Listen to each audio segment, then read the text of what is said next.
Hey guys, this is Pooja here. Today we will discuss about electrocardiograph. आज हम ECG के बारे में पढ़ने वाले हैं।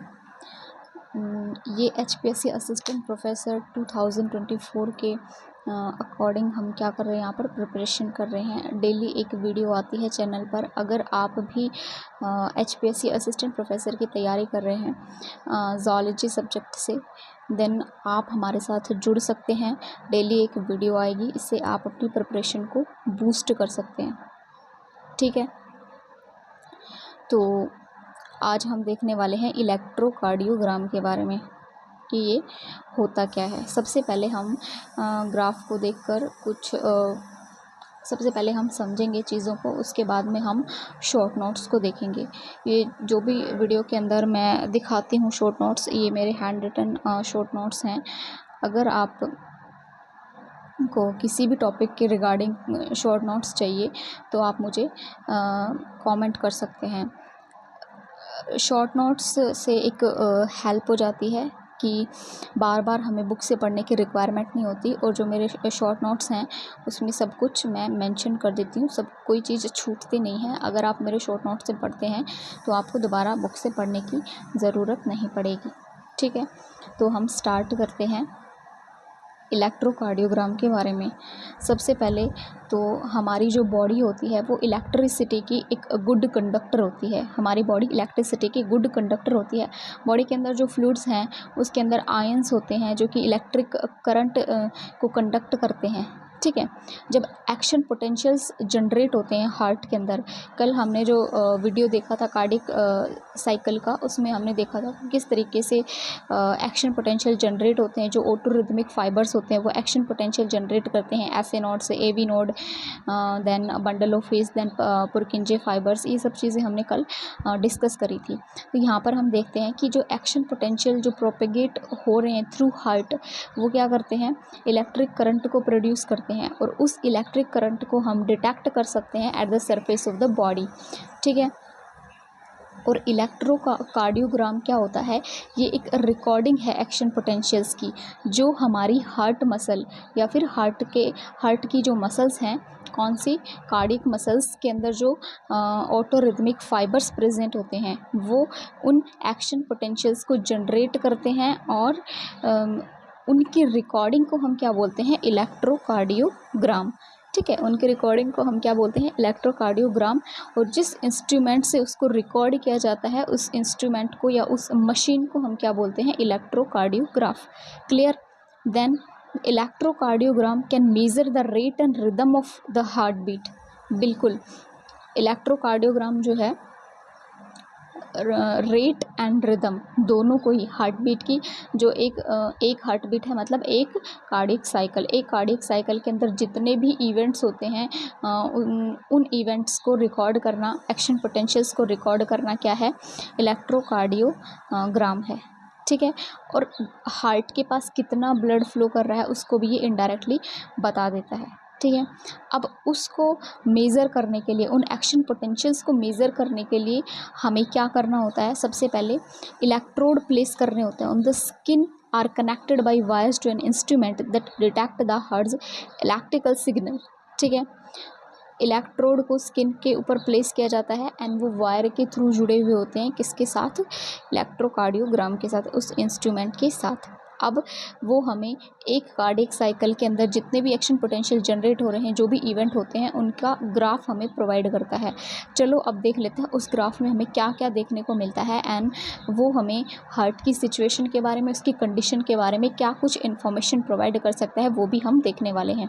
देखो, कुछ इस तरीके का ग्राफ हमें देखने को मिलेगा, जिसमें मेजरली 3 वेव्स देखने को मिलेंगी हमें। सबसे पहले हमारे पास है P वेव। क्लियर? सबसे पहले हमारे पास क्या है, P वेव है। देन उसके बाद QRS, ये जो दूसरी वेव है ये QRS वेव हो जाती है। Then third wave is T wave. ठीक है, ये 3 वेव हमें देखने को मिलती हैं, जिसमें ये P वेव होती है, ये रिप्रेजेंट करती है एट्रियल डीपोलराइजेशन को। ठीक है, ये किसको रिप्रेजेंट करती है, एट्रियल डीपोलराइजेशन को रिप्रेजेंट करती है। एट्रियल डीपोलराइजेशन का मतलब क्या है, एट्रिया के अंदर एक्शन पोटेंशियल जनरेट होते हैं, तो एट्रिया क्या करती है, डिपोलराइज करती है, मतलब एट्रिया कॉन्ट्रैक्ट करती है। तो पी वेव एट्रिया के कॉन्ट्रैक्शन को रिप्रेजेंट करती है। Then Q R S wave जो होती है, क्यू आर एस वेव, ये देखो यहाँ पर, ये Q R S wave represent करती है वेंट्रिकल्स के डिपोलराइजेशन को, मतलब वेंट्रिकल के कॉन्ट्रैक्शन को। यहाँ पर ये किसको रिप्रेजेंट करती है, वेंट्रिकल के contraction. Then T wave represent करती है वेंट्रिकुलर रिपोलराइजेशन को। ठीक है, जब वेंट्रिकल रिलैक्स हो रही है, रिपोलराइजेशन में वो क्या करती हैं, रिलैक्स होती हैं, और डिपोलराइजेशन में क्या होता है, वो कॉन्ट्रैक्ट कर रही होती हैं। ठीक है, तो देखो हमने केवल 3 ही वेव देखी हैं। हमने एट्रिया का कॉन्ट्रैक्शन देख लिया, वेंट्रिकल का कॉन्ट्रैक्शन देख लिया, एंड वेंट्रिकल का पोलराइजेशन दैट इज़ वेंट्रिकल का रिलैक्सेशन भी देख लिया।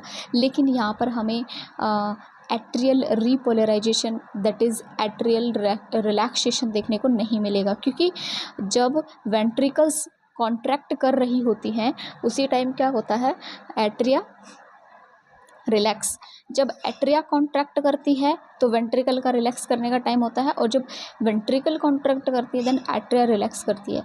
तो जब एट्रिया रिलैक्स कर रही होती है दैट इज़ एट्रियल रीपोलराइजेशन, उसकी वेव बहुत ही छोटी होती है क्यू आर एस के कंपैरिजन में, इसलिए वो यहाँ पर शो नहीं होती है। दोनों साइमल्टेनियसली साथ साथ होती हैं ये दोनों चीज़ें। ठीक है, तो ये यहाँ पर हमें शो नहीं होती है। उसके बाद देखो ये हो जाता है हमारे पास पी आर इंटरवल। ये देखो ये क्या है, पी आर इंटरवल है। पी आर इंटरवल हमें क्या चीज़ बताता है, पी वेव बताती है हमें एट्रियल डिपोलराइजेशन के बारे में। और यहाँ पर ये क्या है, पी आर सेगमेंट है, ये डिले है जो ए वी नोड लेता है। यहाँ पर एस ए नोड का रोल चलता है, ऐसे नोड यहाँ पर एक्शन पोटेंशियल जनरेट कर रहा है, और फिर जब ए वी नोड पर बात आती है तो ए वी नोड जो डिले लेता है, टाइम जो वो लेता है, वो ये पी आर सेगमेंट रिप्रेजेंट करता है। ठीक है, तो पी आर इंटरवल के अंदर हमारे पास 2 चीज़ें हो जाती हैं, P wave and P R segment. उसके बाद हो जाता है क्यू आर एन एस। और अगर ये क्यू वेव है, ये बहुत ज़्यादा नीचे की तरफ चली जाए, सपोज करो कि बहुत ज़्यादा, तो ये मायोकार्डियल इन्फेक्शन को शो करती है। ठीक है, and leads to heart attack also. ठीक है, ये हमारा क्यू आर एस इंटरवल हो जाता है। ये देखो यहाँ पर ये क्या हो जाता है, क्यू आर एस इंटरवल हो जाता है। ये किसको रिप्रेजेंट करेगा, ये रिप्रेजेंट करेगा वेंट्रिकुलर डीपोलराइजेशन। ठीक है, उसके बाद एस टी सेगमेंट प्रेजेंट है। एस टी सेगमेंट वेंट्रिकल जब कॉन्ट्रैक्ट करती है, यहाँ पर इस क्यू आर एस इंटरवल के अंदर वेंट्रिकल्स कॉन्ट्रैक्ट कर रही होती हैं, और इस टी वेव में, टी वेव रिप्रेजेंट करती है वेंट्रिकुलर रिपोलराइजेशन, मतलब यहाँ पर वेंट्रिकल रिलैक्स कर रही होती हैं। तो वेंट्रिकल की कॉन्ट्रैक्शन और रिलैक्सेशन के बीच का जो टाइम पीरियड होता है उसको रिप्रेजेंट करता है एस टी सेगमेंट। क्लियर है, और ये हो जाता है हमारा Q T interval. Q T interval किसको रिप्रेजेंट करेगा, क्यू टी इंटरवल रिप्रेजेंट करता है वेंट्रिकल्स की पूरी एक्टिविटी को। ठीक है, उसके कॉन्ट्रैक्शन से लेकर उसके रिलैक्सेशन तक को, पूरी एक्टिविटी को ये रिप्रेजेंट करता है। तो इस तरीके से ये 3 वेव हमें देखने को मिलती हैं। एक बारी हम शॉर्ट नोट देख सकते हैं। देखो यहाँ पर इलेक्ट्रोकार्डियोग्राम क्या होता है, recording of action potential during each heart beat on graph. ठीक है, एक कार्डियक साइकिल के अंदर जितने एक्शन पोटेंशियल जनरेट होते हैं उनके रिकॉर्डिंग को हम क्या बोलते हैं, इलेक्ट्रोकार्डियोग्राम बोलते हैं। और इलेक्ट्रोकार्डियोग्राम ये वो ग्राफ होता है, ग्राफ को हमने नाम दिया है इलेक्ट्रोकार्डियोग्राम, ECG। और जिस इंस्ट्रूमेंट को हम यूज़ करते हैं यहाँ पर उसको हम क्या बोलते हैं, इलेक्ट्रोकार्डियोग्राफ। उसको हम क्या बोलते हैं, इलेक्ट्रोकार्डियोग्राफ। ठीक है, ये आपको ध्यान रखना है, इलेक्ट्रोकार्डियोग्राफ इंस्ट्रूमेंट का नाम है एंड इलेक्ट्रोकार्डियोग्राम उस ग्राफ का नाम है। क्लियर है, चलो उसके बाद हम वेव्स के बारे में देख लेते हैं कि कितनी कौन कौन सी वेव हैं और नॉर्मल उनका क्या फंक्शन है, और अगर उनके अंदर कोई डिफेक्ट हो जाता है, कोई माल फंक्शनिंग हो जाती है तो उसका क्या इफ़ेक्ट पड़ता है। तो यहाँ पर क्या पी वेव किसको रिप्रेजेंट कर रहा था, हमने अभी देखा वीडियो के अंदर। पी वेव रिप्रेजेंट करता है एट्रियल डीपोलराइजेशन को, मतलब एट्रियल कॉन्ट्रैक्शन को ये रिप्रेजेंट करता है। जब एट्रिया कॉन्ट्रैक्ट कर रही होती हैं उसको रिप्रेजेंट करता है पी वेव। अगर पी वेव की पीक जो है वो बढ़ जाए, पी वेव लार्ज हो जाए, इसके एनलार्जमेंट, पी वेव इंक्रीज हो जाए, तो ये किसको रिप्रेजेंट करेगा, एट्रियम की एनलार्जमेंट को रिप्रेजेंट करेगा। ठीक है, तो जब हम ग्राफ देखेंगे तो हमें पता चल जाएगा कि पी वेव अगर ज़्यादा बड़ी है तो इसका मतलब है एट्रियम का एनलार्जमेंट हो गया है। ठीक है, एक मेडिकल कंडीशन अराइज हो गई, that is enlargement of atrium. उसके बाद हम देखते हैं QRS। QRS किसको रिप्रेजेंट कर रहा था, वेंट्रिकल डीपोलराइजेशन को, वेंट्रिकल्स की कॉन्ट्रैक्शन को।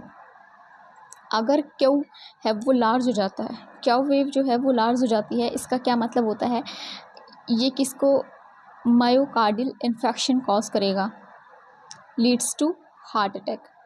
ठीक है, मायोकार्डियल इन्फेक्शन का मतलब होता है लीड्स टू हार्ट अटैक। और अगर आर वेव जो है, जो ऊपर की तरफ जिसकी पीक बनती है, जो क्यू वेव है नीचे की तरफ आएगी, मायोकार्डियल इन्फेक्शन को रिप्रेजेंट करेगी अगर वो बड़ी हो गई है तो।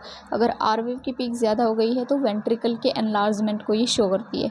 क्लियर है। उसके बाद हम टी वेव की बात कर लेते हैं। टी वेव वेंट्रिकुलर रिपोलराइजेशन या फिर वेंट्रिकल्स के रिलैक्सेशन को रिप्रेजेंट करती है। अगर टी वेव हमें फ्लैट मिलती है तो वो किसको रिप्रेजेंट करेगी, कोरोनरी आर्टरी डिजीज़ को। ठीक है, और अगर लार्ज है टी वेव, फ्लैट है तो कोरोनरी आर्टरी डिजीज़ को रिप्रेजेंट करेगी। एंड अगर लार्ज है, अगर ये इसकी पीक बढ़ गई है टी वेव की, देन ये रिप्रेजेंट करता है हाइपर कैलेमिया। हाइपर कैलेमिया का मतलब होता है पोटेशियम का लेवल इंक्रीज़ हो जाना ब्लड के अंदर। अगर ब्लड के अंदर पोटेशियम का लेवल इंक्रीज़ हो गया है, इसका मतलब टी वेव हमें कैसी मिलेगी, लार्ज मिलेगी।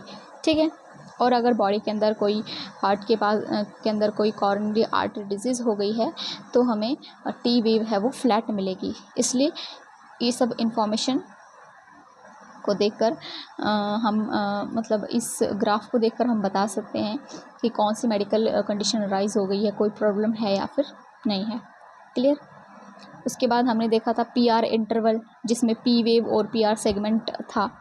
तो जो AV नोड जो टाइम लेती है, जो AV नोड टाइम लेती है, PR सेगमेंट उसको रिप्रेजेंट करता है जो डिले लेती है। AV नोड जो डिले लेती है उसको रिप्रेजेंट कौन करता है, PR सेगमेंट रिप्रेजेंट करता है। अब जो ये PR इंटरवल है,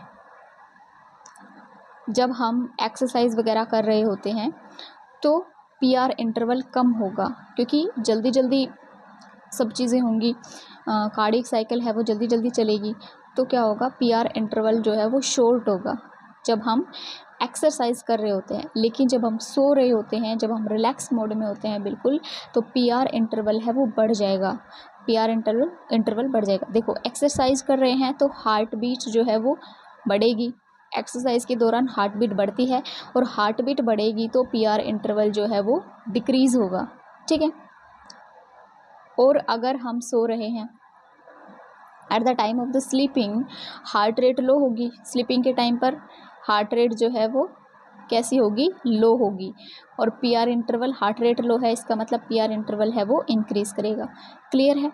उसके बाद हमने देखा था ST सेगमेंट के बारे में। ST सेगमेंट हमें क्या बताता है, depolarisation and repolarisation of ventricles के बीच में जो गैप आता है, कि पहले वेंट्रिकल्स है वो कॉन्ट्रैक्ट करेंगे, देन कॉन्ट्रैक्शन के बाद जब वो रिलैक्स मोड में आती हैं तो उनका जो कॉन्ट्रैक्शन और रिलैक्सेशन के बीच का जो टाइम पीरियड होता है दैट इज़ ST सेगमेंट। ठीक है, यहाँ पर एक रफ डायग्राम है, थोड़ा बहुत इसमें आप देख सकते हैं। देन ये पूरा डायग्राम है जिसमें P वेव को दिखाया गया है। P वेव, ये यहाँ पर P वेव हो गई, QRS हो गया, ये T वेव हो गई। ठीक है, ये QRS वेव हो गई। तो इस तरीके से ये एक कार्डियक साइकिल के लिए के अंदर जो भी एक्शन पोटेंशियल जनरेट हो रहे हैं ये उनको रिप्रेजेंट करती है। क्लियर है। आई होप आप सबको समझ आया होगा। अगर आप मेरे साथ HPSC असिस्टेंट प्रोफेसर की प्रिपरेशन करना चाहते हैं तो आप चैनल को सब्सक्राइब कर लीजिए। डेली एक वीडियो आपको यहाँ पर देखने को मिलेगा। Thank you so much.